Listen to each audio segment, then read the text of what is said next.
والذي أطمع أن يغفر لي خطيئتي يوم الدين رب هب لي حكما وألحقني بالصالحين واجعلني لسان صدق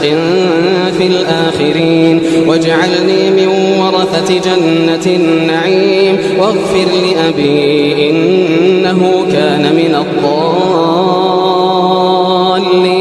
ولا تخزني يوم يبعثون يوم لا ينفع مال ولا بنون إلا من أتى الله بقلب سليم وأزلفت الجنة للمتقين وبرزت الجحيم للغاوين